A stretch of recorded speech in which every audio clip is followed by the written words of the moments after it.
guy. Yeah. And looks at him as a family member and like, this guy went out there for my organization and he threw it all on the line knowing that there was risk. And he's now ruptured his Achilles, one of the worst injuries in basketball, especially guys that get over 30 years old can have. He did that for me and for this team and for this family.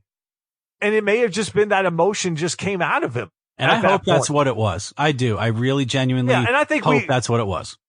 But I think in society, what we've learned, and especially in sports, Eric, is that a lot of times a week, 2 weeks, a year, 2 years down the road, all this stuff comes out about stories that we were like, oh, we kind of wondered if that was going to be the case, or this player was hurt worse than they let on, or this was going on behind the scenes. I think we're just, as fans, we just sort of believe anything at this point is possible. Nothing seems to be out of the scope of what to imagine because it feels like we've seen a lot of that stuff happen before. So, Eric, we got to finish out these finals. We have game 6 that's coming up this Thursday night. But let's take this forward to next year because July 1st is coming up and it's coming quickly. And now all of a sudden, not only last night did it change this series, it kind of seemed like it gave Golden State a jolt in the arm. And the way the fans reacted, maybe their calling card going forward.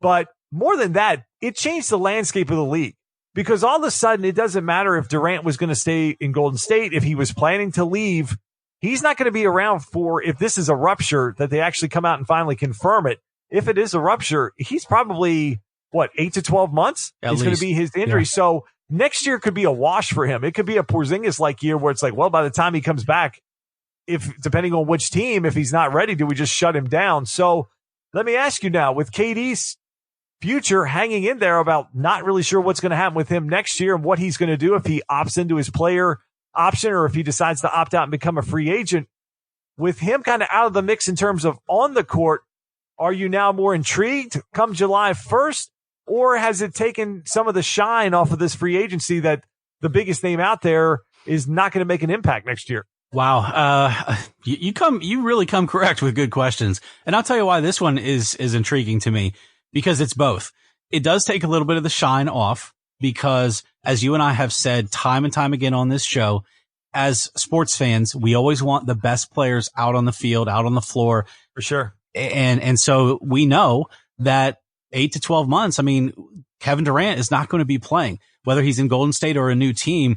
So it does take a little bit of the shine off of this free agent period, because Kevin Durant was one of the big dominoes that needed to fall before some of the other ones followed suit. You know, whether it's Kyrie Irving, whether it's Kawhi Leonard, whether it's some of these guys that are a little bit more role players. I mean, there are in the neighborhood of, well, there's more than 20, but they're in the neighborhood of 20 major names in this free agent period. Again, Kemba Walker, Klay Thompson, DeMarcus Cousins, Jimmy Butler, some of the guys like that, Tobias Harris we've talked about, but then these role players like D'Angelo Russell, JJ Redick, Chris Middleton, it goes on. And so to me, where some of the shine comes off is that first domino may not fall before some of these other guys have to make decisions. Now, if I flip that coin over, it may be more interesting because of this, because now if I'm a guy like Kyrie Irving, I didn't like to be the leader in Boston. Well, now do I go to New York if maybe Kevin's not coming this year? And then if he spends, let's say he opts in with Golden State so that they pay him $32 million to sit and recover for the year so that he's on the Golden State roster, but doesn't have to make that free agent decision this summer. He gets to make it next summer.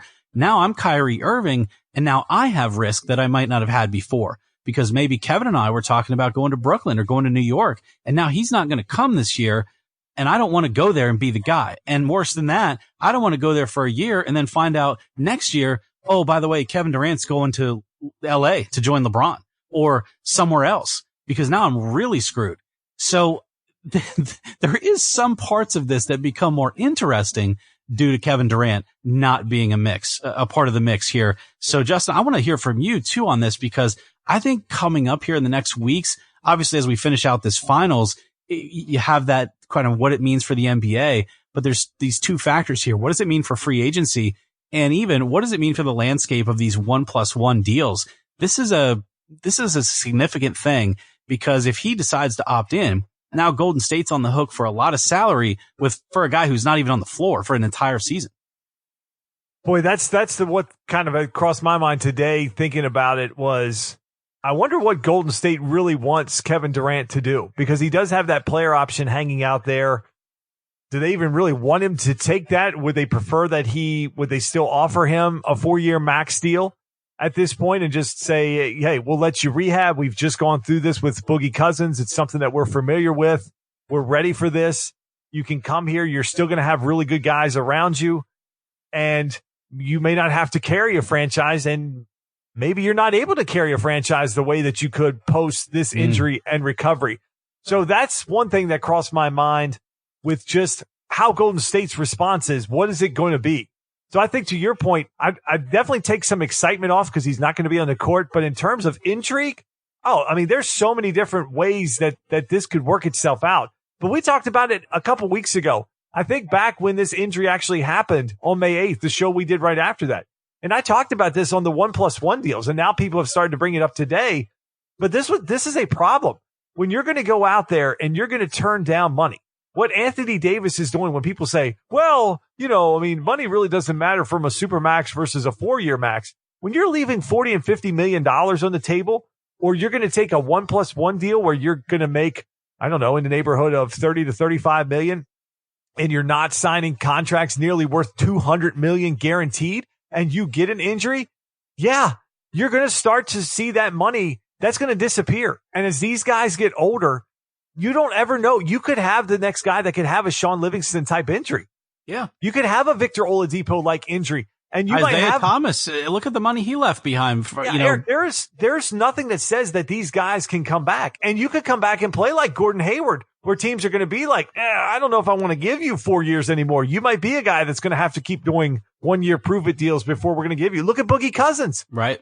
He was a guy that I think that didn't want to get traded because he wanted the Supermax from Sacramento, but he fooled around. He got himself traded. He gets himself hurt, and now he's playing for $5 million a year. And he may not get much more than that later. Yeah, for a Supermax where he could have had that with the Kings if he just would have not had his head up his ass, really, for all his time there and been such a pain for that organization. So I think guys are really going to have to think about this.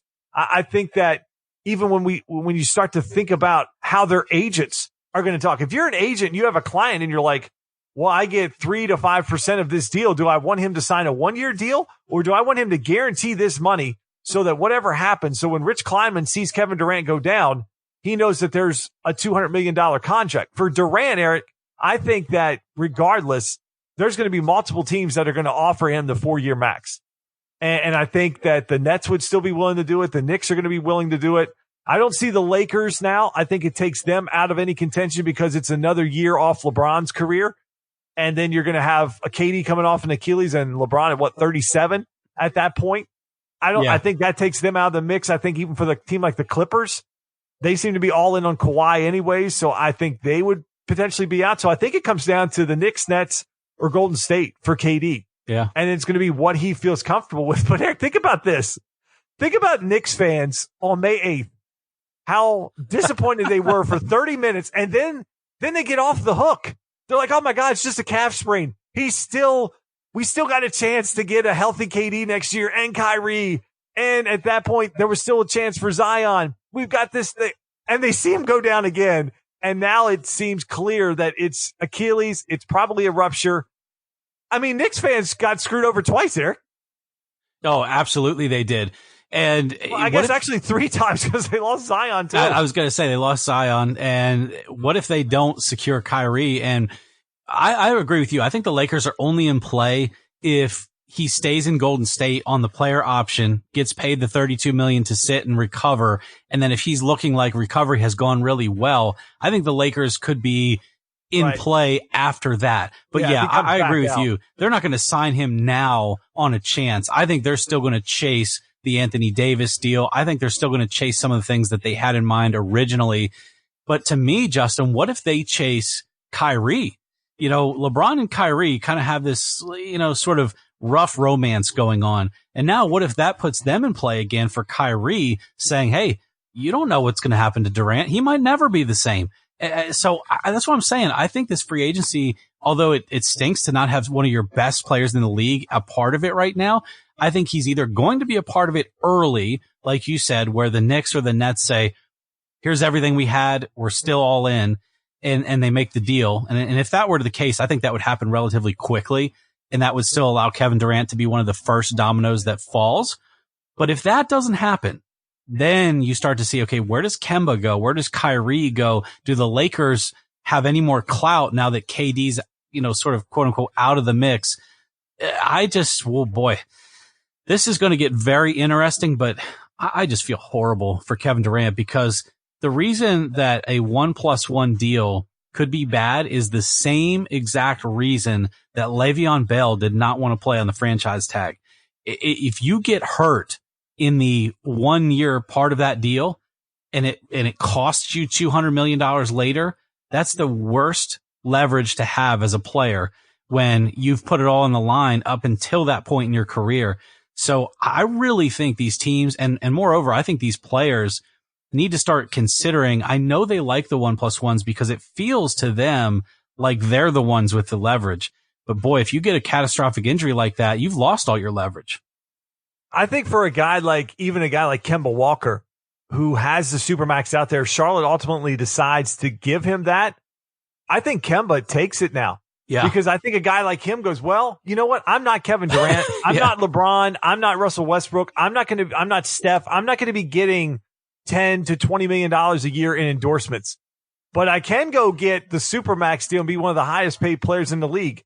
And just like Mike Conley a couple years ago took the Grizzlies money, 5 years and $30 million or so a year that he took. So I think some of these guys, maybe not the top tier guys, because they still seem like they want to control their future, but these second tier guys, the guys right under that, maybe 6 and back, I think some of them, Eric, are going to look and go, you know what? I'm going to take this guaranteed money, because we've seen it with John Wall. We talked about him. John Wall gets criticized a lot for his basketball IQ, and he looks like the smartest man in the room right now because he's got all kinds of Achilles tears and all kinds of stuff going on. He may never play again, and he's getting $40-some million a year. Right. So you can't take that away. So I think it does change it for these guys. I think just as the Paul George staying in OKC has changed how teams now will make a run at guys in their contract year and hope they can sell them on it, I think you're going to see the same thing with the 1+1 deals, that less and less guys. Because, Eric, you think about this. Kevin Durant's sitting out there. He's going to have decisions to make this summer. His agent, I don't know what he was in his ear telling him before the game, if he was telling him, if he was behind him to play, if he was telling him to be cautious. But what do you think he is advising him? What do you think Rich Kleiman is advising Kevin Durant right now, leading up to free agency, of what he should do? Wow. And let me ask you this. If you're Kevin Durant, if you're his agent, what are you advising him to do? I'm advising him. Well, I think it's kind of two parts to that. Again, I know I'm the king of these 2-part answers, right? But does he want to be in Golden State long term? And I think we both agreed that wasn't going to happen, because Golden State's getting to a point now where you've got Steph, you've got to pay for Clay, and you've got to pay for KD. And then, are you even able to keep Draymond? Right. There's just a break point at this point with the payments that are coming due for that dynasty. And so for Kevin Durant, I think because of his age, I think he's 30 years old. I think because of his age and now this injury, if I'm his agent, I'm advising him to go ahead and jump on any team that offers me a multi-million-dollar 4-year deal.